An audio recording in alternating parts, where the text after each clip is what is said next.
Hey, welcome to Page Break. I'm your host, Brian McClellan, coming to you on a pleasantly breezy day in the mountains of Utah. Today's guest is author Brent Weeks. Brent is known for the Night Angel Trilogy and the Lightbringer series, two acclaimed and best-selling epic fantasies. On a more personal note, Brent was also the very first author to offer a blurb for my debut book, Promise of Blood. Brent and I dig pretty deep into the world of an epic fantasy writer. We talk about the bloat experienced by most long series, how writing dark scenes can affect mental health, what Brent is up to next, and how to choose what to remove and what to leave in a story. Enjoy my conversation with Brent Weeks.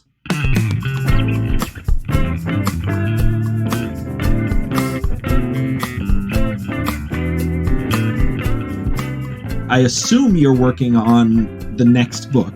Yes, always. Guys like us, it's just what you do, right?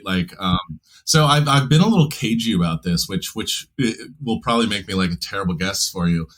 So I finished the Lightbringer series, which was supposed to be a quick, I'm a professional writer, I'll just do these 3 books in 3 years, and because I'm fast now, because I'm a pro after the first 3 Lightbringer books, because I had places where the Night Angel story, where I wanted to take the world and some of the characters. And so I thought I'll just quickly do something really different, so I don't, spend my whole career writing ninja books. So my quick something different that I'd do in 3 years turned out to take 12 years and 5 books and 1.5 million words or so. So I got done with that.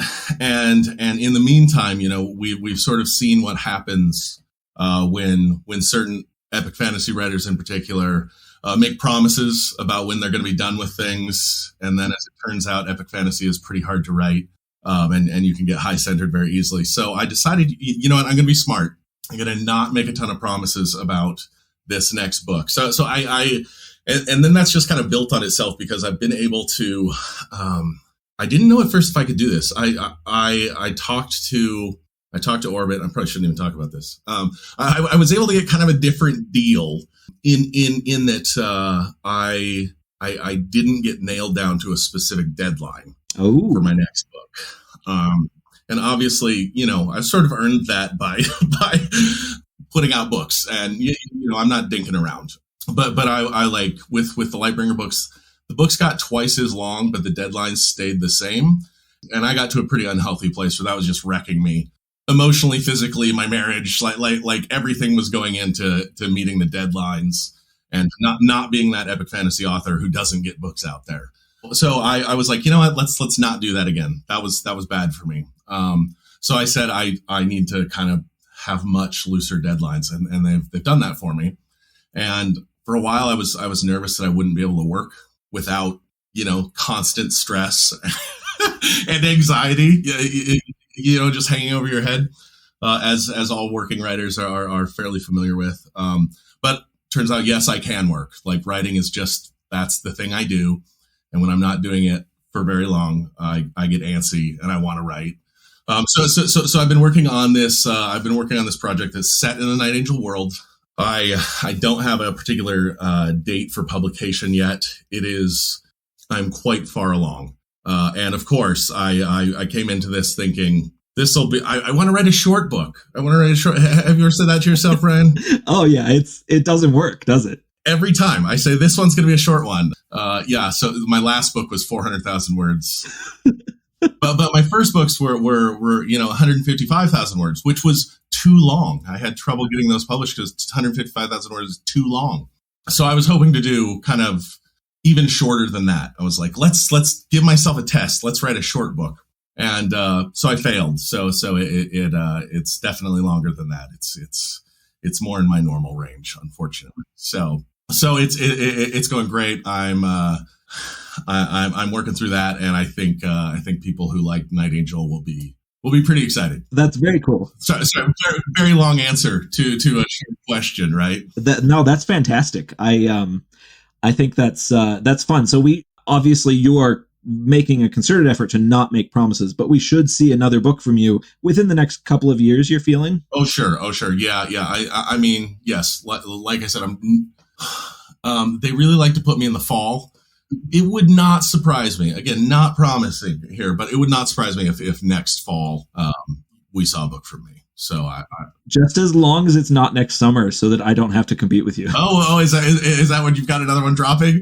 Yeah, that's my new book. See, I'm always like why do they love fall for me? And obviously, the salespeople know more than I do, so I feel like it behooves us as writers to understand where we're ignorant. But I'm always like, especially early on with Night Angel and stuff, I'd sort of look out at the crowd and I'd be like, there's a lot of college kids here. And my books drop right when college gets back in session. It seems like the worst time ever to drop a book today. But maybe that's just who comes out for book signings and stuff. So they like that time of year for me. So that's where I've had some crunches before, where it's been like, okay, you can either get it done really fast and push really hard for the next 6 months, or you can wait a year and 6 months. Which, yeah, I mean, I'm sure you have you run into crunches like that? I get kind of, I've had the, hey, we've given you a slot. You need to hit this deadline to make that slot, or we'll push you back. Yes. And I've definitely gotten that before. And I think I did, there was one of my books that I definitely remember getting pushed back a slot because I did miss a deadline. I don't remember which one it was. It might have been Sins of Empire. But it was just, it was getting pushed back a quarter, where they said, okay. Instead of your April launch, we'll give you I don't remember what it was, like a June launch or something like that. Did you feel like that had an effect on the trajectory of your career, or on your sales, or however you want to mention it, or how measure it? I mean, man, I'm sure at the time I had a lot of opinions. None of them stuck with me. So clearly it didn't make, I think I was mostly just frustrated to have to wait another 2 or 3 months before the book came out, and I think that was pretty much the extent of it. Okay. Well, that's not horrible. It's like, yeah, I don't. You probably don't do this, but sometimes I build things up in my mind, and it's like, oh no, it'll be ruined if this and that happens, and then it happens, and it's not ruined. So no, I definitely do. I think all of us do. Because we always, all this stuff is so much bigger in our own heads than it is in real life. Like missing something, like missing your slot or whatever. It's just, okay, life goes on. And obviously there's I've heard anecdotally that the pandemic did really well for people's backlists, but really badly for people's new books. Mm-hmm. And so, obviously something like that could, alter the trajectory, but I can't imagine, changing by a couple of months really changes that much. So you had a book come out during the pandemic, didn't you? No, I haven't. My last epic fantasy was The Final Powder Mage, which I think was December of 2019. Okay. So right before. Gotcha. And then it's interesting. I imagine that there's somebody somewhere has been collecting data to try to figure out how the pandemic affected sales, because I've heard lots of anecdotal stuff. I've seen my own sales numbers, and my backlist, especially last summer, did amazing. Like, just people started buying books. Right. And so it's weird. I have no idea what the end results were, but and I heard that there were some genres that just totally flatlined, but then fiction, from what I've heard, did really well. So yes, but please help me escape the hell that is reality and go somewhere else. Yeah, exactly. I mean, I would see that working out. What what I heard from the UK, I talked to some of the sales folks over there, and they said initially audiobooks took a really big hit, and they were speculating, just like everybody, that people were not commuting, and that was the usual time that they would listen to audiobooks. So people just sort of stopped listening because they didn't have their normal time. And then a couple months in, people were like, I miss my audiobooks, and figured out, I can listen to an audiobook while I do the dishes or whatever. And all of a sudden audiobook sales, skyrocketed and did really, really well. So there's just sort of a lot of different, feels like there's a lot of different ways the market moved, as people just had to adjust to a new lifestyle, I guess. So. Yeah, and you never know what's going to affect, a single genre, or what's going to affect a lot of people, or what you expect to affect people and then not do anything. Right. Yeah. early in my career, I had, or I don't know, how many years ago was it now? When there was the big Amazon Hachette fight. Yeah. Like I remember that showing up and being like, I could check. And I noticed it because for whatever reason at that point, I was sort of checking in on things more carefully than I do these days. But I was like, okay, my books have disappeared from some places that I used to see them. And like before it was announced, like before everybody found out about it. And man, can I talk about this stuff? Yeah, I probably won't get in trouble about this. But like people who read this book also read this book. You know, and I would be on some of those things with Brandon or with Pat or whomever, and like all of a sudden it was like I'm not on any of those. Like that little bar that Amazon has below, they know that drives engagement, and they took it away. Like they just quietly took it away to start, tightening the screws on Hachette way back when, and it's like, wait, where'd my things go? Like I don't see any recommendations for my books showing up anywhere. And like I'd ask Hachette, and of course they weren't supposed to tell anybody. So anybody who could talk to me was being told from on high, you do not talk about that stuff. and I sent a big email to my editor, like talking about all this stuff and saying, I'm noticing all these things, and who will go nameless for right now. And got this very businessy response from an editor who is not very businessy. Usually this person is very informal, and I'm like, what is the deal? And that was on a Wednesday, and then the story broke into like the New York Times on Thursday, and I was like, hold on. Weirdly, I think that I had the exact same experience. Really? Like where I was, because I tend to watch these things, especially early in my career. I was watching this stuff really closely. And I feel like I had the exact same experience where I started noticing, like, and my memory is fuzzy on this, but I think it was between my first and second book. Okay. And so when I started noticing numbers getting wobbly really in a way that I hadn't before, it freaked me out really bad. Sure. and if I remember right, everything happened and was resolved like a month before my second book came out. Okay. And so I ended up doing pretty fine. Yeah. But like I missed the bad part of it, but it definitely left me feeling real crappy about the whole thing. Yeah, I tend to say that like writing is the perfect career to breed paranoia and fear, because we all generally work alone. Our careers are in the hands of people that like the gatekeepers, let's say, like who are far away. We don't see them, and we don't have very many reality checks. So it's like if you're getting worried about something, there's some dude over at Amazon who's working on an algorithm who can tank you, or at least it feels like that early on. And so if you're looking at things, it's like this thing could happen, and my whole career is the way we tend to think about it. And so it's a career that can be pretty tough on the nerves, I think. So I remember it was a few years ago. I had a bunch of friends all get TV film deals all at the same time around. And I remember just going through like a couple of weeks where I kept hearing about a new friend getting this new deal. And in the back of my head, I'm thinking, what's wrong? Why am I not getting one of these? Is my film agent crappy? Is something about the world not like anybody else's that is bad for TV? And I just totally having that like weird meltdown on the inside over something that honestly it really isn't that big of a thing. Right. Once you actually learned that, oh yeah, a lot of authors get these and they never go anywhere, kind of thing. Yeah. How many of those got greenlit? Right. Yeah.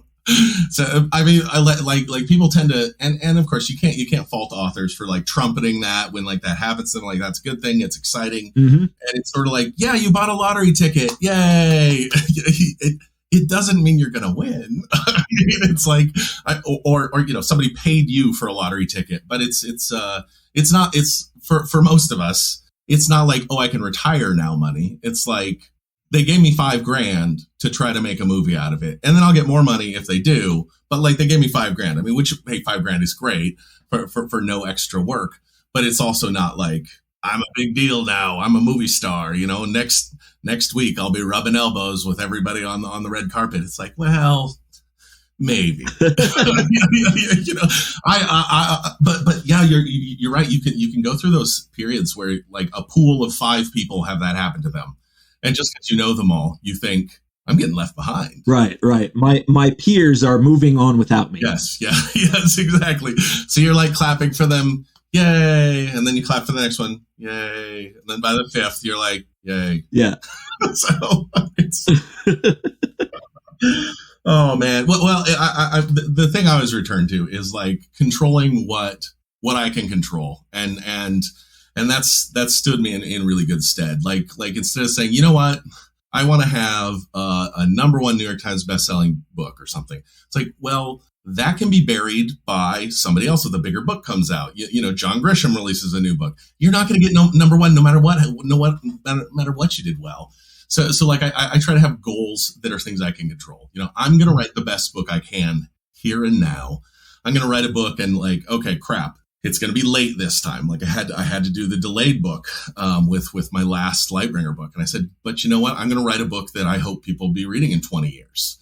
Like that's in my control. How people like it, how they respond to it. If the first reviews on Amazon are crappy or whatever, like I can't control that stuff. I mean, people try to, by sneaky ways, but in general, like all I can do is I can write as well as I can, and hope that readers respond to that, and that's in my control, and that keeps me from going crazy a little bit. So yeah, I think that's probably a much healthier headspace to try to stay in for what we do for a living. Yes, if you can call us healthy. Yes. Yeah, I mean, I said healthier. I didn't say healthy. True. That was a comparative statement. Yeah. I'm with you. So man, what else is going on in your world right now? Oh gosh, no, I've been taking the last 2 months off to make a podcast. Weirdly, so I've been. So you took off time from your job to start a new job. Yeah, no, I just ended up. I turned in the Shadow of Lightning, which is the book that's coming out next summer.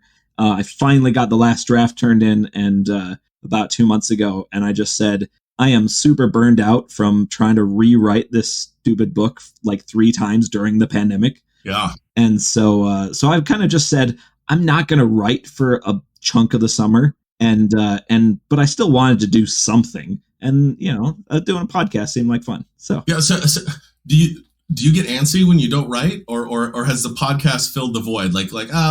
I've got this other thing I'm doing. I definitely get antsy. In fact, the last probably 2 weeks, I've started getting really antsy about trying to get in a couple of side projects before I get to book 2 of the big epic fantasy.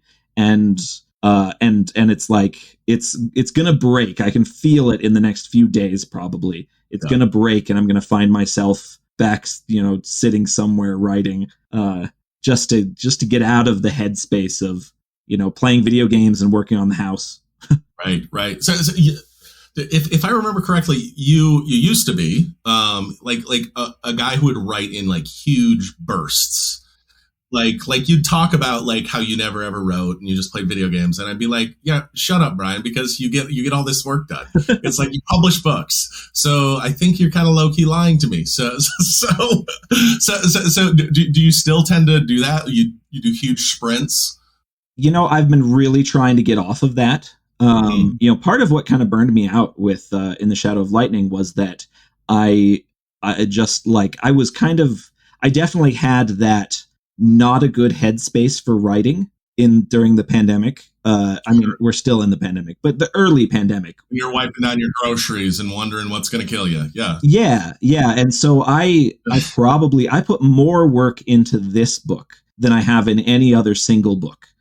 Just massive rewrites. And so honestly, that probably was 18 months, maybe even 24 months solid of writing and rewriting, which is the kind of the biggest chunk of work, of solid writing work that I've done in my career so far. Before that, my MO very much was kind of a 6 months on, 6 months off sort of person. And I kind of, when I started struggling with the early drafts of the new book, I was kind of like, you know what, screw it. I'm just going to power through this. and it wound up working. It just took a while. Oh man. Oh yeah. I hear you. So I'm way more of a like everyday working stiff. I guess. Well, I mean, not really. I'm still a writer, but like I used to, for the first 10 years of my career, I worked 6 days a week, and I'd just be out there in the morning, and maybe I'd be done by 2 or 3 o'clock, but I'd just be there every day. And then usually at 2 or 3 o'clock, I'd try to work on, all the emails and the this and the that, all the business stuff that piles up. And I would just do it, 6 days a week. Just pretty different than like you'd sit down and, have your 6,000 word days or whatever. And I'm like, okay, I did that a couple of times in my whole career. And it was always at the end of books, when you've got everything decided. The sprint. Yeah, the sprint at the end. But like usually it's like, I had to like stop following certain people on Twitter who'd be like, oh, hey, I just did this many words today. And I'd just be like, I hate you. I'm working every day and I don't put up those numbers, Dang, I'd write so many books if I could, consistently write 4,000 words a day. I mean, everybody would, I suppose. But yeah, it's, I guess it's sort of like people come up to me and they ask me like, well, how do you do it? And I'm like, well, I do it this way. But that's not the right way to do it. Like different people do it. People do it in sprints. People take a ton of time to write out the outline and get a super detailed outline. Other people pants it and do it their way. I'm just sort of like, man, I want to give you advice, but it really depends on who you are, and I don't know you, so I don't know what's going to work for you. And I fear giving people advice and having them like go and it's the opposite of what they need, because they're just a different kind of person. But anyway, yeah, I approach things differently, I guess. Yeah. I actually have a very deep jealousy for people who are able to make themselves get up and do some work first thing in the morning and then get on with their day later on. I feel like that's a lot healthier, and I think it would be a lot healthier for me, but I very much am an impulse person. Where it's, if I get up in the morning, I kind of look around and go, yeah, I could spend 6 hours playing a video game before I do get some work in. And that's really bad. And I've spent quite a long time trying to break out of that, because it's, I've made it work for my whatever 8 years of my career so far, but it's not healthy, and I don't personally like it. It's one of those things that I hope to really kind of get tamped on at some point, but it's going to be a long-term process. Yeah, I have found that like I will have those days in like particularly in this book where I've been really good at like locking down all my internet access and stuff, and I'll get up. I have this trick right now that I'm doing. I've started writing longhand. So I got a nice journal. I got into fountain pens, which was a mistake, but so I bought myself a nice pen. It kind of, so when I get stuck typing, and then I'll want to ding, I'll just want to go to the internet and I'll just check Twitter for a little while. I'll check news sites, and then that's just, don't do that. Everybody does it, but like, don't do that. So instead I'll grab the journal and I'll start writing. There's just something physical about connecting physically with making the words that's really helped me. And then, yeah, I'll have days where I write and writing goes really well. By noon, I'm kind of done with what I had to say. Like I have enough energy. I could keep writing, but I know it's going to be worse. I've outwritten my creativity for the day. Like all the great stuff that I was thinking about yesterday, I'm done. And then I'll just be like, okay, sweet. What else is there to do today with this energy I have? And like, man, that feels awesome. When you like get out today's words, you go, that was a good day's work. Frequently, I would spend all day getting that much or less. And you go, I still have energy to go like, hey, I could go play with my kids, or I could take on that house project and feel good about my day. Anything from here is bonus. So that's been nice. That's happened in this book some, and way more in this book than in previous books. So that's good. I'm glad to hear that, because like I said, I'm very jealous of people who are able to just get up and work done. Because the few times I have made myself get like a good day's work in first thing in the morning, I feel amazing. Like you said, that moment when you finish up and you look at the clock and you're like, it's only 1 p.m. and I have nothing that I have to do today. This is amazing. I love that. Yes. It's well. I hope you experience it many more times. Many more times. like I said, long project. I'll get there someday. Yes. So I was curious about, because we you referenced earlier how your last book was about 400,000 words, and I kind of wanted to talk a little bit. I wanted to dig into that a little bit with kind of what we see in our little corner of fantasy genre, of this kind of epic fantasy bloat that seems to happen to every single epic fantasy author. Where do you feel like that comes from? Because even people that like start with short books, like you said, your Night Angel book's 155,000 words. That's a reasonable length.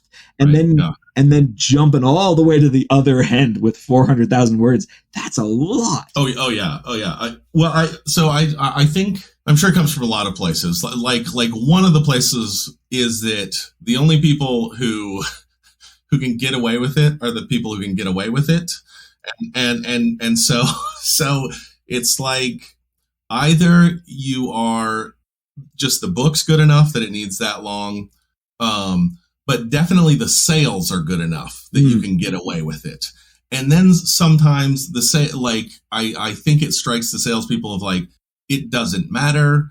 We're going to pay off the extra cost of paper anyway, so just put it out there. Versus, let's make this guy edit this for a year. No, we'd rather have him do another book, in that time. And so I think some of the bloat doesn't get combated just because it's easier not to fight with somebody who's, sold a ton of books already and is going to say, in some cases, you'll see this in writers and you'll be like, and I remember seeing this when I was just a reader and thinking like, oh, in this book, this writer was too famous. And this book needed to be a third shorter. Like, clearly their editor told them to do some things and they said no.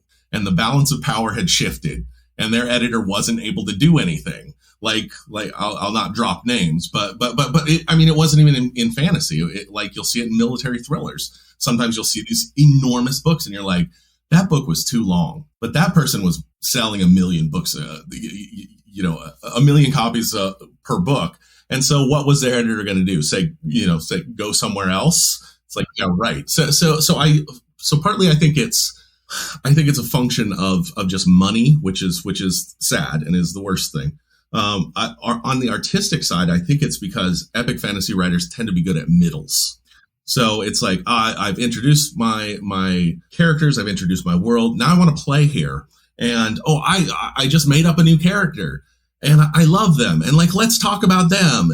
And then you just keep introducing more new characters, and then at some point, hopefully, you realize you have to tie this sucker together. And like, oh, you think you're going to do it in one book? Robert Jordan? Like, no, you're not. Like it's going to take you 3. It's going to take somebody who is brutal and efficient 3 books to bring that sucker home. And, which Brandon obviously did. And I don't know if anybody could have done it more efficiently than Brandon did. So from the artistic side, I think it's like you also get a lot of people who are pantsers and they don't know how big it's going to be. And then once you start introducing subplots and characters, it's like they all have to be there for a reason, and so tying those back together becomes super, super complicated. It's just like, okay, why did you have this whole subplot with this guy? What was that there for? If it's not there for a good reason, readers are going to be like, why did I read 400 pages about that guy over the last 10,000 pages? And they're going to be mad at you. So like, you have to bring them in somehow. So that's the artistic reason, I think, is that it's easy to fall in love with your own creation and want to explore it more and just keep telling the story like in your head. And then it's a lot harder to bring it together. I mean, having written a series finale, it's like, man, series finales are friggin' hard. They're just hard to do. And the longer your books get, the harder it is to do. So you had Night Angel with, I assume, around or maybe a little less than 500,000 words. And then Lightbringer with 1.5 million words.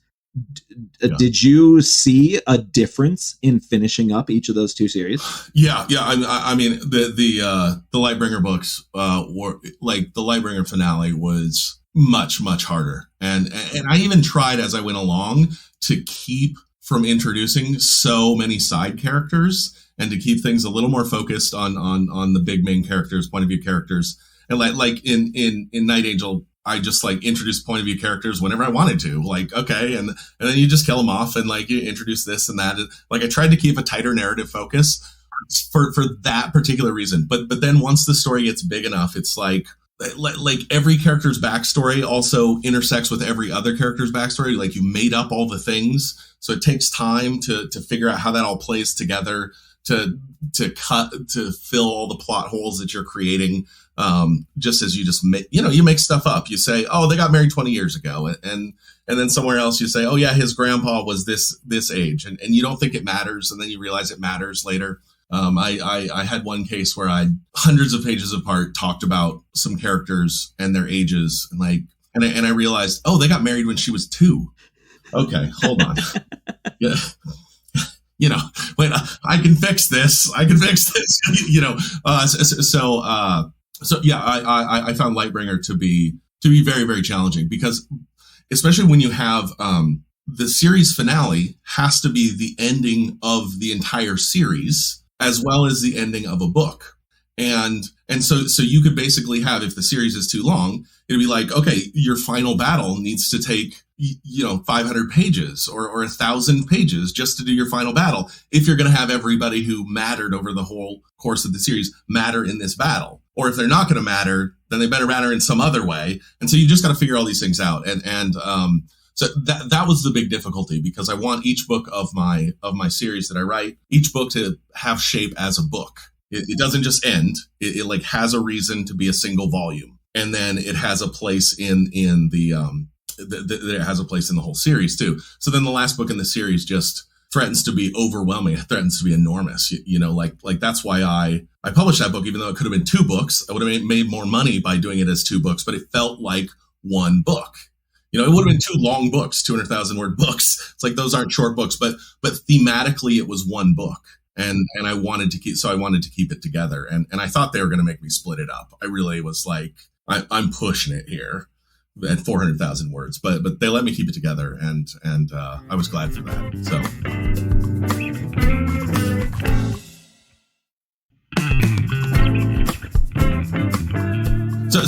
So what about you? Like, how long was your first, what's your longest series right now?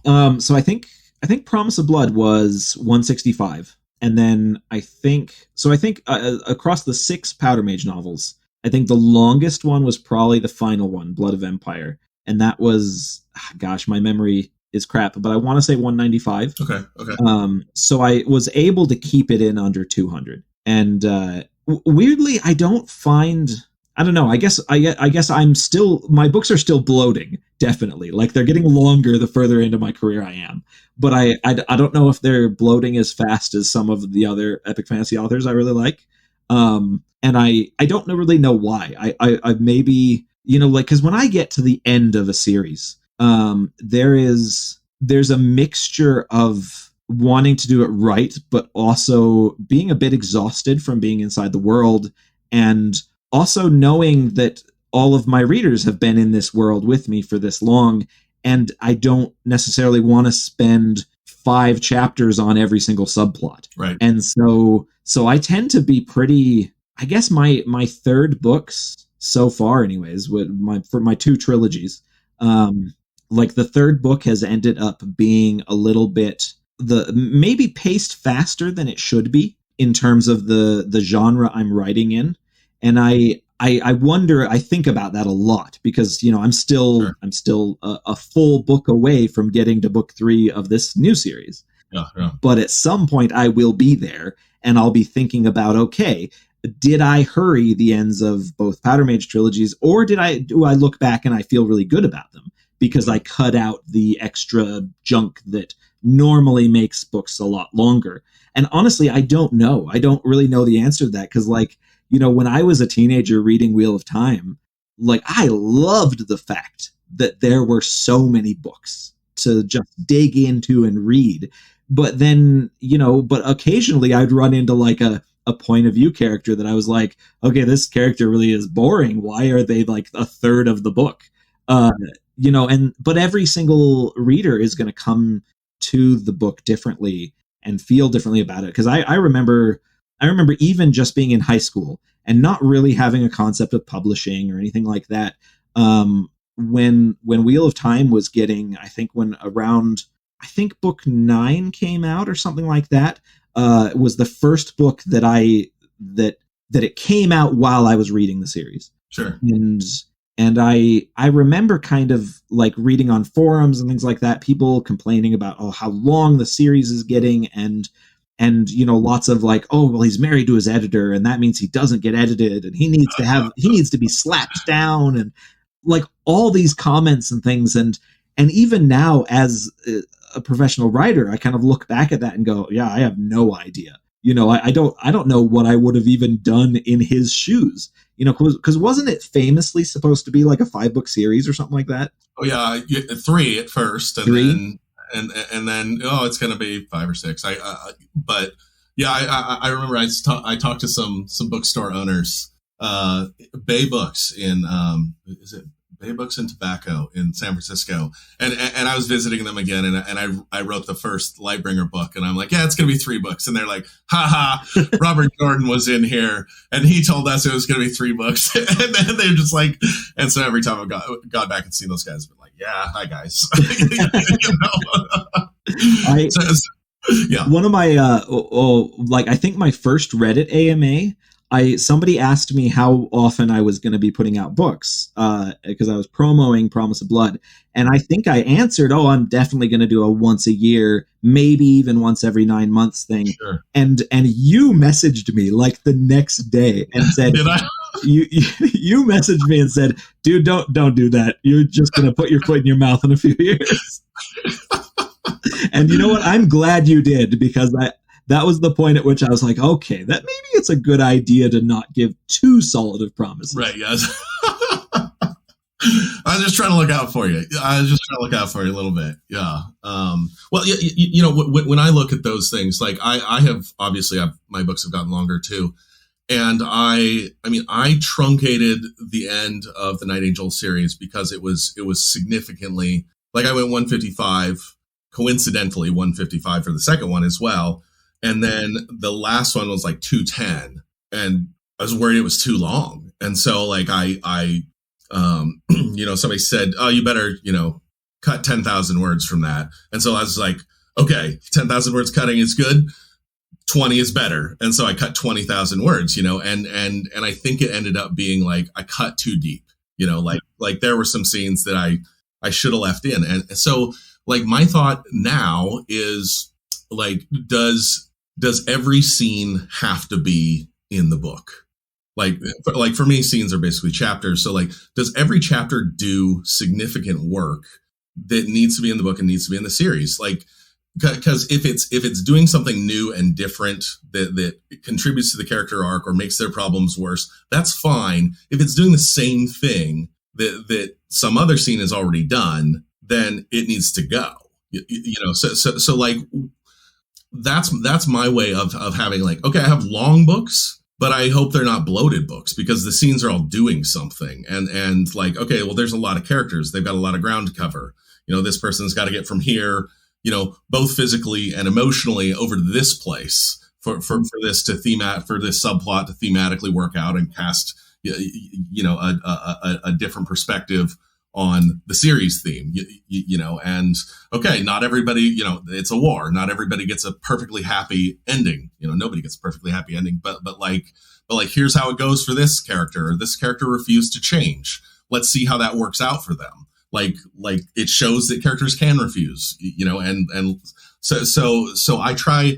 Yeah. If each part in the clock needs to be in there to keep accurate time, it's like, you can't just go in there and rip out some gears because the clock's too big, and so it's like, it's a grandfather clock. I prefer pocket watches. This is obviously bloated. It's like, it's just a different kind of clock, Well, I do think that we write in a little subgenre that rewards overwriting, but does not reward underwriting. Because I think that the readers of epic fantasy, they will forgive bloat. Mm-hmm. Because you know what?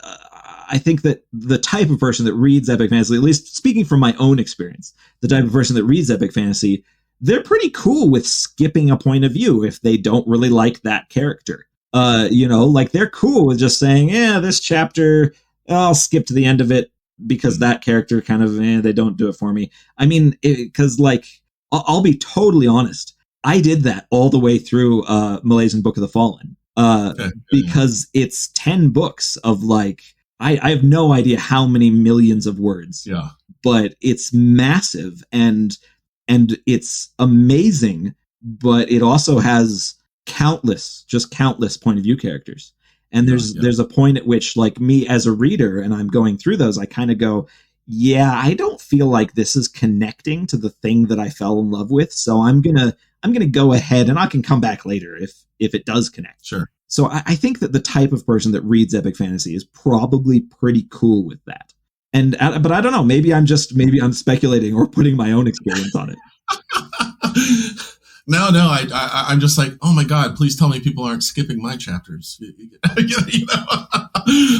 No, those are in there for a reason. The little pretentious artiste in me just went, what? Little freak out there. But no, I think you're right. And I think it's an interesting thing, writing for a wide variety of audiences. It's I try to write my books so that even a not careful reader, can follow the action and can get what's going on, and at the same time, and have it be an exciting story that works and it doesn't drag and it's not, too much navel gazing or this or that, and at the same time, I want to reward readers who are looking deeper and who care about thematic stuff and who care about symbolism and this and that, and also reward people who are going to reread the whole series and look for little things that I've buried, and hitting all those audiences at the same time is, or hitting guys who are going to skip point of view chapters because they're like, I don't like this girl, forget it, she's not doing it for me. It's a challenge. It's part of what makes our genre difficult, I think, or maybe it makes every genre difficult, I suppose, because anytime you're going to a wider market, which you hope to appeal not just to a tiny sliver, you hope that it's really nice when you go to a book signing and it's the 65-year-old lady who hands you the book and you say, well, who do you want me to make it out to? And she's like, well, to me. Yeah, okay, great, but what's your name?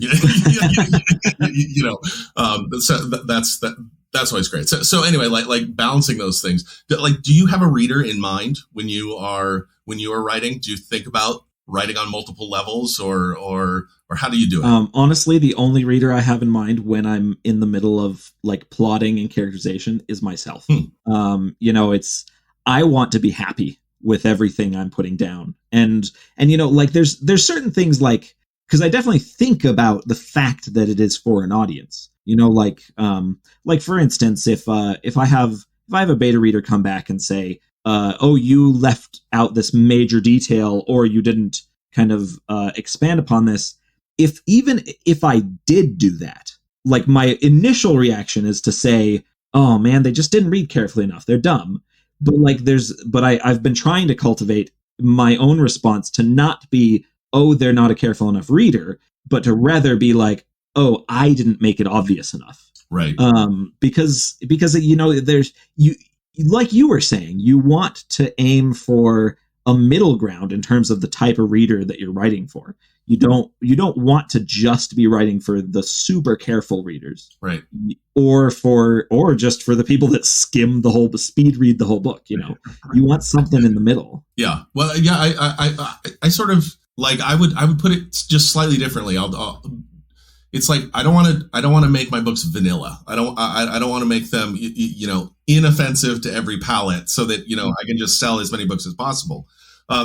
Instead, I kind of think of it as, well, this is going to sound horribly pretentious, but I'm not saying I'm Shakespeare, but just preface it. But like Shakespeare wrote for the groundlings. Like there's fart jokes. There's things that are hilarious to the people who are just there to have some fun. And you can do stuff for that, and also get the people who really like Shakespeare because of his poetry. And that's they shut down the theaters for a year because there's a plague during Shakespeare's time. So he wrote poetry for a year and convinced everybody that he was real literature. And so he was able to appeal to both crowds, but at the same time, because actually the literati, they actually like fart jokes too. They just right. They just pretend not to. right. See, actually, I'm here for all of this and that, and he's able to do both those things at the same time without really diluting what he's doing. He's not vanilla, right? So that's what I think is the challenge. It's not that I have to appeal to every reader. It's that I hope there are things for a lot of readers in there that they can grab onto more. And some readers are probably tolerating stuff in my books that are other readers' absolute favorite things. And it's like, I'm going to have both of those in there because I like both of them. Yeah, I try really hard to not write things that I don't personally like. Is something I've talked about with a mutual friend of ours, Charlie Holmberg, is that I'm not really into romance, and so my books tend to not have romantic elements in them very much, and when they are, it's pretty light. But the fact is I know that readers love that stuff, and so that's the first time in my career that I've been trying to be a little better about. I think pandering is too strong of a word, but about trying to be outside of my comfort zone. And so like, for this last book, there's some romance elements that I went to Charlie and I said, would you read this for me so I know I didn't screw this up? Cause I just, it's just not a thing that I'm super comfortable with as a writer. But I think that I think that in my head, there's a negotiation to be had between writing outside of your comfort zone versus expanding your comfort zone. Sure. And that's kind of what I'm trying to do. And I think a lot of writers will go through that at some point. Is there anything that you have kind of come across that is outside your comfort zone as you write? Oh yeah. I try to pick new things to take on that scare me with every book. I'm always trying to do something that's hard for me, or that's like, okay, how do I do romance stuff? Like I didn't grow up reading a lot of romance novels, right? So I don't know what works for most people. So it's like, so maybe I pick up a few romance novels and I read them and I go, this is not my thing. But I see what works in here. Like I see how these characters are interacting in ways that people probably really dig. Like this is probably why people go and read romance, like, because this is done really well. And so yeah, I try to take on some of those things. And oh man, I've got some interactions in this book that I was working on today, and it's like this. Well, I'm trying not to get spoilers to the book at all, so I have to talk about this in really vague ways, which is horrible. but basically, she's super awkward and he's super awkward, and so when there's like a flirtation that, of course, goes sideways and goes horribly because it's a fantasy novel, it's not a romance novel. Although things go anyway, yeah. It's like, oh man, I am going to find myself on some Reddit forum on this one. Dang it.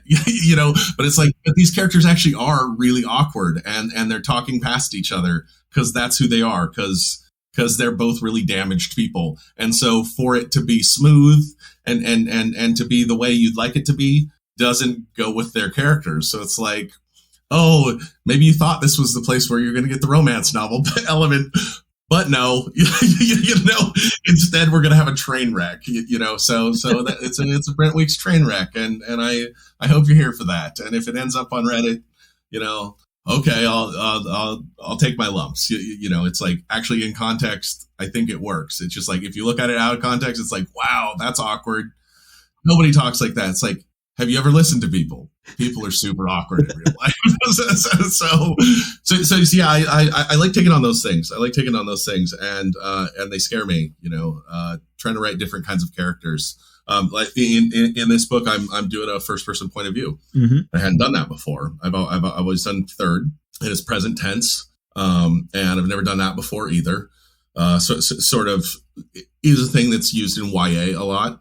That's not why I'm using it. I'm using it because it fit the characters. But also I did it because it's like I've never done that. People say it's harder in some ways, and people say it's better in other ways. And I'm like, I'm gonna do that because I haven't done it before. I want to try that out. I want to see if I can figure that out, and if I can figure out the ways around the problems. In when you have multi-point of view, you can just hop heads and you can tell the story from somebody else's point of view, obviously, so that you can keep your character in the dark about certain things. So there's a ton of stuff where the character's in the dark. Dang, I really want to be specific. In this book, and in some places there's no way around it. And it's like, okay, cool, interesting stuff is happening off screen. He doesn't know it, so you don't either. So here we go, and then you backfill it, and so I like doing those sort of things. I like taking on those challenges. I think the interesting stuff is happening off screen is the reason why I write multiple point of view epic fantasy, is so that, because that's one of my favorite kind of tools, is being able to kind of construct something bigger than what than what one character's point of view could possibly encompass. And it's, like that, being able to say, oh man, but there's this big thing that's over here, and the character would not possibly have any idea. Oh, I'll just jump into this other character's head, right, and they can show me what's going on. I mean, I love doing that. It's a cheat in some ways, but I still love it. Yes, right. Oh, yeah, it's a tool. So the thing about the epic fantasy finales that I found is really a challenge is when you get all the characters back into the room, it's like, well, whose head are you going to be in? Yeah. Because generally in our genre at this time, people don't float heads very much. Like, people used to do that, and people do it sometimes in literary fiction, where they're in this person's head for a few sentences, and then they're over in somebody else's head, and you're just popping around within the scene. Like, usually, right now, it's just a stylistic thing. It's not because it's better or worse, but right now, people like to be in one character's head for the whole scene, or at least for a significant chunk of the scene. And they like it very clearly delineated when you hop into the next head. But then, if you have a huge scene where, all sorts of stuff is going down, and it has all sorts of emotional impacts for everybody in the room, it's like, and you've only got to be in one head. It's like, that's tough. So have you ever been in any of those situations, and how do you take definitely on? I've had scenes where I've written it from one person's point of view and finished the scene and gone, that just doesn't quite work. Mm-hmm. And I'll just go back and write it from a different person's point of view. And it's, I don't know, I think that, because that kind of exploring is part of my process in a way. But yeah, when you have multiple point of view characters in a room together, I actually really like that, because it gives me options. Because then if I write something and it doesn't quite work, I can just do it over again, right. From a different angle. And so I really enjoy doing that. But it does, when you get more than two, it does kind of leave you kind of locked in terms of like, oh gosh, which one do I go with? Do I care? Why would the reader care which one I'm going with? Which one's going to be more impactful? And occasionally, because I kind of keep 95% of my format is a single chapter, a single point of view. Mm-hmm. But occasionally I will jump points of view inside of a chapter. And that's what I reserve that for, is being able to say, okay, this is a point at which things are moving quickly. I'm only going to do, 500 words from this point of view. I will jump into the other. It's never two sentences. It isn't like Dune, which is, what's that described as? Omniscient? An omniscient narrator? Yeah. It's not like that. It's definitely very clearly who's omniscient, like unlimited. Okay. I guess, rather than the limited to one head. Yeah. Unlimited. Yeah, so I always keep it still limited, but I will jump a little bit inside the chapter. But like I said, it's only maybe 5% of my chapters Okay. that I do that in. And I always find myself struggling to like do it, to like pull the trigger on that format, even though I've done it before and I've never had a complaint and it always seems to work out. And so, but there's something in my brain that wants to keep the standard format the whole way through. Yes. This is how you do it. Yeah, right. Yeah. I like to play with those things. I like to try them different ways. Like I do like 3 characters in a room, and I do usually, by the end of a book, I feel like I should be able to let you know just by subtle cues what that other character is thinking, because you know them so well. So if they just get this little look on their face, or they shift their posture or whatever, you know what they're thinking. They're pissed off about this, even though they're not saying it. But when you get like 6 characters in a room, and it's like, okay, guys, the world's about to end. Here's our plan. And oh, you guys are going to lose out on our plan, and you guys are going to, be on the front line and probably die. It's like, okay, everybody has big feelings about this, especially the people who thought this plan was horrible in the first place. It's like, how do I be in all these heads at once? And it's like, I have wanted to almost, it's like that's one of the troubles with a huge series and trying to make each book a little different. It's like, okay, this book, I could write it this way. Like I could go the literati way and do the floating thing just here, boom, boom, boom, boom, float around the room. But like that breaks from what I've done everywhere else in this series. Doggone. Like, and that's gonna, like, some people that's gonna be too weird for. So do I gain enough from breaking my own rules, or at least breaking my own templates? And anyway, these kind of craft things are fun. They're hard though. They're hard, and they're invisible to most people, right? Like readers don't see us like writing it and then being like, no, other different character. Let's try this. Or, okay, well, she thinks exactly what I thought she was going to think. Let's go with a lesser character who's also been a point of view character, because that's going to be more interesting, because she's going to be the one who has surprising things that she thinks. Actually, let's go from her, her point of view. Let's not let us be in either main character's head. Like, so, I like doing that sort of thing. I like juggling those things, but it's also like the pain in the ass of like, gee, I had 4,000 words here that were perfectly good. They were serviceable, but they weren't good enough. Now I'm going to throw that out and have to do it all over again. So yeah, final books are just a kick in the head, man. They really are. And they're hard to get. They're hard to feel totally satisfied with. You hear a lot of people talk about sticking the landing. Mm-hmm, mm-hmm. And I feel like, at least from my point of view, like there will never be enough good reviews for a final book of mine that I don't still have doubts about what I should have added or taken out or whatever. Well, I think Neil Gaiman said something about like art is never finished, just abandoned. And it feels kind of true. It's like I tend to get to a place of where I'm recognizing the diminishing returns. It's like I could spend another 6 months on this book and it would get, 1% better. Okay, at that point, there's only so many books I get to write in my life. So at that point, maybe you got to cut it loose. But another 6 months and it gets 10% better. Maybe that's worth doing. Well, and it's learning your own kind of breaking point for that kind of thing. I think that it's part of the growth as like a professional author, mm-hmm. is knowing where to make that call, and how much to fight with your editor over longer deadlines or whatever. Right. Where is it worth it? Where is it not? Oh man, yeah. We're going pretty long, but do you have a few more minutes? Yeah, sure. Mm-hmm. I had a really interesting thing I wanted to kind of ask you about that kind of keeps going from this. So your books, I've never seen them described as grimdark, but you have pretty dark moments in your books. And I was curious how writing abuse or death or torture or even just really excessive violence, does that affect your mental health at all? Not always. Like oddly enough, I don't think of my books as grimdark. I don't put violence in there purely to shock the reader or to show that I can put more gross stuff in here than the other guy, even though I could probably do that pretty well.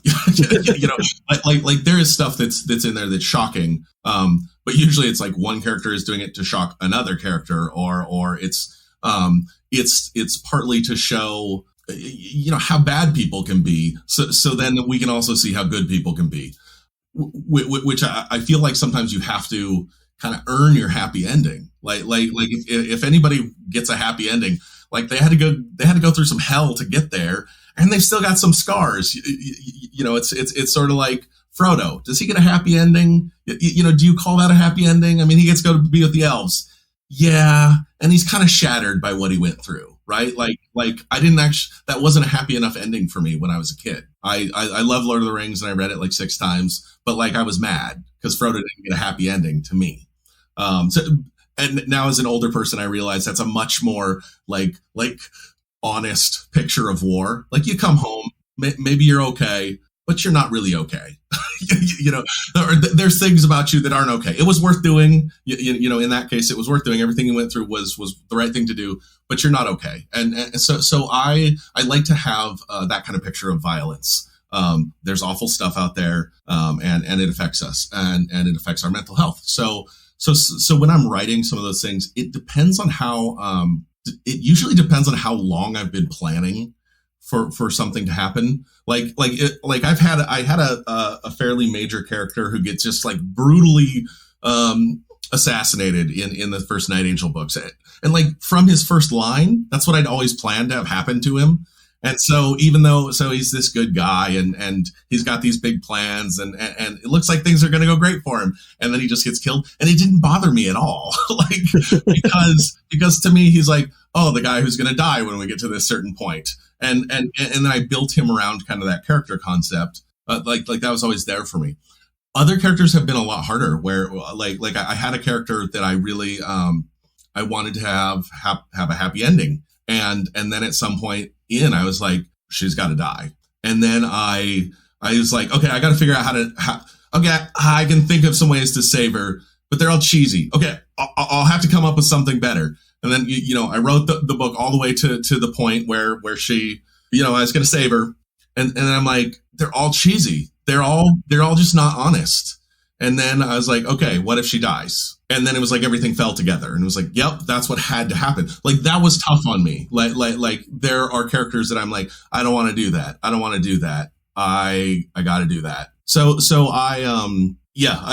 the hardest stuff for me was, but in terms of mental health, was writing. There's abuse stuff early on in Night Angel, and that was partly I was exploring that kind of evil myself because my wife was working with sexually reactive kids in a mental health field, and so that's kids who've been abused and then they're abusing other kids. So you're dealing with little kids, I mean, who are then doing awful stuff to other kids, and like, are they to blame for that? At some point you got a kid who's molesting other kids, like they're doing damage to other people, right? And like where you draw the lines on like, this is really awful stuff. And this is awful stuff that's echoing through. Like, well, who's responsible for that? Like, do they magically become responsible for what they do when they turn 18 or 16 or 15 or 12? Like figuring out the, just the evil, like the experience of like these shattered lives, that you run into was stuff I was like, I didn't have a handle on, and I wanted to kind of explore it mentally, like to try to get a handle on evil in the real world, I'm not even going to tell you some of the stories that are real stories because they suck so much, right? Like, and because they're real. Well, I think a lot of readers don't realize that when authors are writing, it doesn't matter how long a professional writer has been doing what they do. The stuff that they think about during the day that kind of gets lodged in their brain that any normal person, goes to a therapist or talks about with their sibling or whatever, that bleeds into what happens on the page. So yeah, that totally makes sense that would just that would end up as a way to try to process it for yourself. Yeah. So I ended up, and I knew that the Night Angel books were going to have, we're going to be pretty violent, just like the cast of characters. It's like, okay, assassins and sex workers, in a totally corrupt city. It's like, this is going to be a pretty rough set of books. So I did want to let readers know exactly what kind of world you're going to get into, so that if you go, this isn't for me, you could do that early. So really, I think those are the roughest scenes in the entire series, and I put those early, so that you'd know. And then we tried not to orbit like the main relationship is between a master and apprentice in the first book. And it's like, okay, so if you put a kid on the book with his master, people might think this is a book for kids, or that it's really about a kid, and it's like, let's not do that. We don't want to do that. We don't want to appeal to the wrong audience there. So they didn't lean into that angle. So I wrote the scene. I wrote the scene straight, especially one particular scene of sexual abuse. And then I just wrote it in the same sort of narrative style that I wrote all the other scenes of the book. Pretty close camera, following the readers in their heads and as things are going. And then I wrote the rest of the book. And then I came back to it and said, okay, what do we need to see as readers? And I was able to be like, okay, that's what happens. And we don't need to see all of that in the same immediacy. Like we need to have a certain amount of immediacy to get across, like, this is why this affected him emotionally the way it did in his life. Yeah. But we don't need to be, the camera can be pulled back a little bit. And so I pulled the camera back until it felt like, okay, that still keeps what happened without being gratuitous. So like, I didn't want it to be gratuitous. And like now thinking of people reading it, and like, it would be even harder for me to write it now, because I would think, and I do think when I'm writing really brutal scenes, sometimes like somebody who's been sexually abused is reading this. That's a burden, man. Like, am I re-traumatizing somebody who's gone through hell themselves? And like, do I have some responsibilities when it comes down to that? And it's like, I think I actually do, because I'm an artist, but I'm a human being. So I do have responsibilities to my fellow human beings. It doesn't mean that, my art needs to be watered down, but it means, like, think about that. Think about those things and go, is this necessary? Is this helpful for your art? Do you think that you felt differently early on in your career? I think I was not aware. Like I just hadn't had as many experiences. Like I was like, okay, we did all this stuff. It's obviously not a book for kids. I didn't write it as a book for kids. Okay, we're not marketing it as a book for kids. And then you have kids come up to you who are like, hey, I read this at 8. And you're like, I read this at 10. And I'm like looking at their parents being like, what? Yeah. Well, okay. And like kids get, okay, that's a thing, I guess. Interesting choice, Dad. Right. So there's, that was just not something I ever imagined. So I didn't really think about it. So I don't know for sure if I would water some things down, or like I tried to write some things in some ways that it's like you could miss it if you were young, you'd sort of miss what was going on, because I'm not like describing body parts or whatever, but it's like, and if you're older, you're like, oh God, that's what's going on, but I might amp that up a little bit. The filters, the sensitivity of my filters is probably significantly higher about some of those things. And other things, it's like, hey, not every book is for every person, and that's okay. And I got to be able to say the things that I want to say, even if it makes people mad, and it's like, okay, art is not all supposed to be comfort. It's like, it's like, oh, I've never thought about it that way. Good. That means a book is doing something.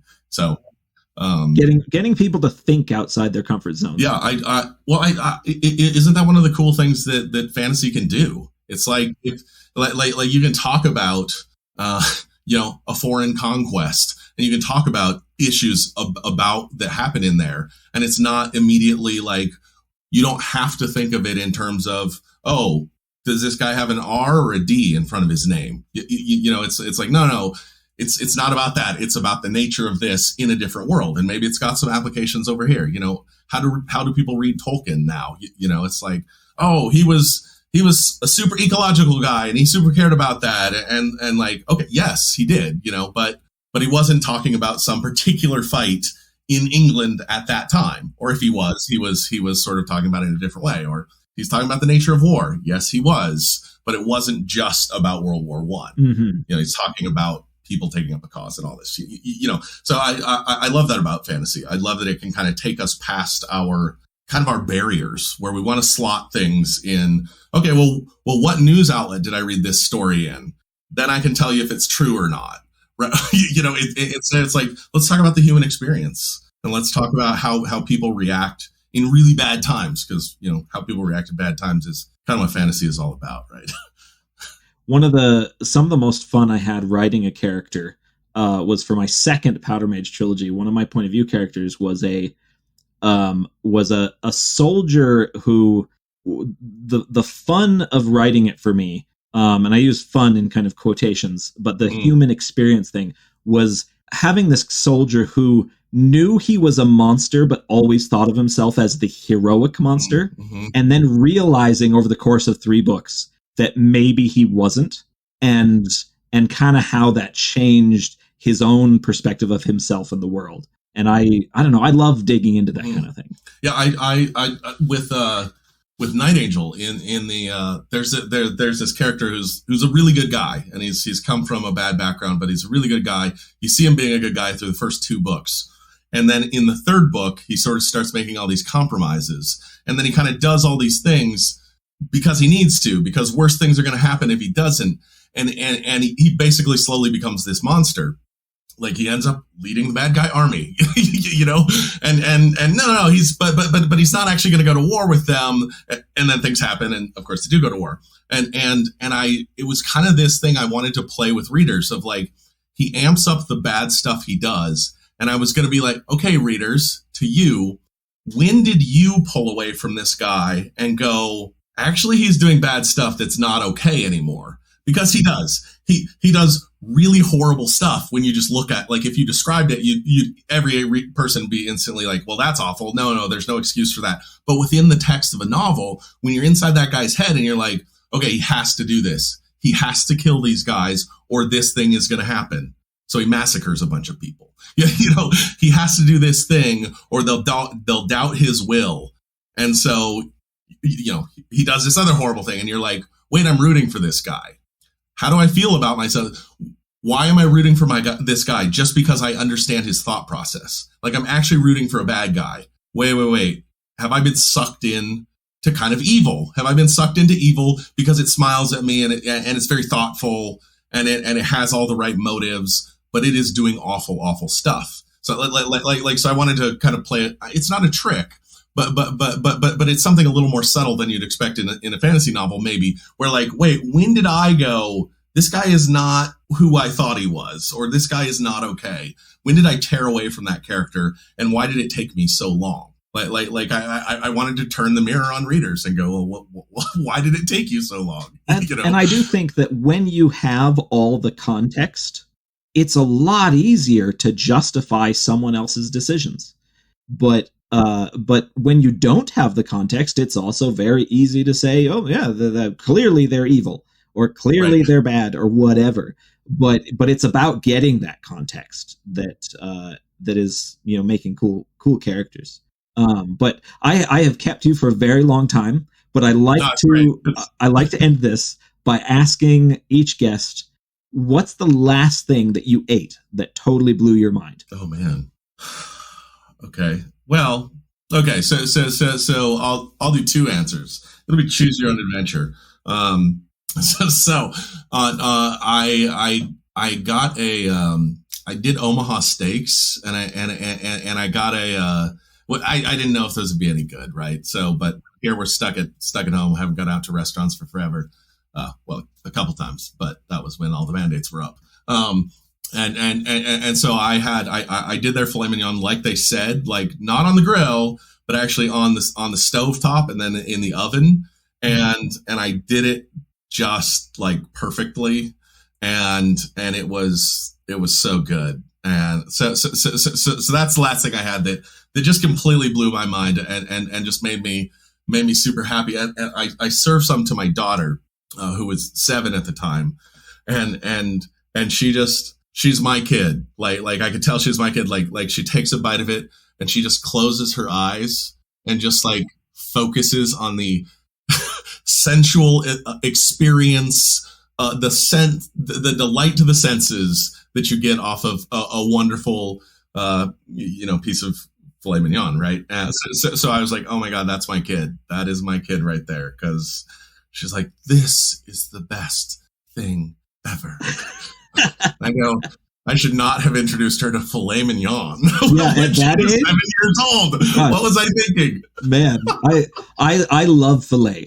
Everybody has the steak cut that they prefer. The fattier cuts kind of make my rheumatoid arthritis spike. Oh no! And so I always feel miserable for like 2 days afterwards.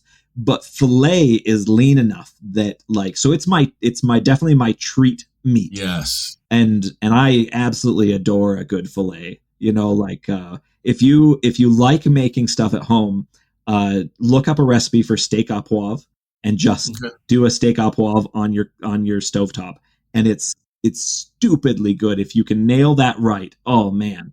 Oh, I love it. Yes. Well, then afterwards I tried the recipe again and I just tweaked something a little bit and overcooked the friggin' fillets. Oh, man. God, what have I done? It's like, each one of those was like $20. I hate that. Hey, you know what? At least you didn't get an overcooked one from a restaurant for $120. That's very true. Very true. So yes, that blew my mind. So what was the other one? So the other one was I always forget to eat breakfast and then I go, I'll be working and I'll just forget. And then I turn into a monster because I get low blood sugar and then I'll, make bad choices when I go into the kitchen. So let's see what's so there's this is going to sound like a product placement. So there's a company that does these little vegan breakfast shakes and they do all sorts of vegan food, but I don't care that much for the rest of the stuff. But they have these little vegan breakfast shakes they actually taste amazing. It's like you put vegan in front of things, and me 5 years ago would have been like, well, that sounds like it tastes like crap. and since then there's a place in Portland. I can't remember the name of it. So somebody will comment on here. That does vegan desserts, and you're like, yeah, no way those could be good, right? Like that's desserts for people who don't actually like food. Yeah. And who are very ethical, and their ethics are stronger than their taste buds, and good for them. But there's a place that actually has amazing cakes and frosting and stuff. And if you're lactose intolerant, you go, oh my God, this is put cake and pies back into my world. Thank you, Jesus. So anyway, there are places that do amazing vegan food, and I'm sure all the vegans out there will be like, duh.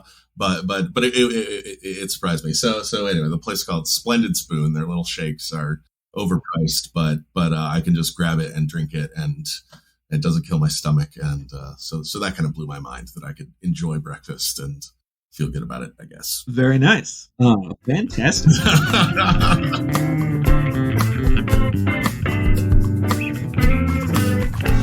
That was epic fantasy author Brent Weeks. Thanks again to Brent for taking the time to chat.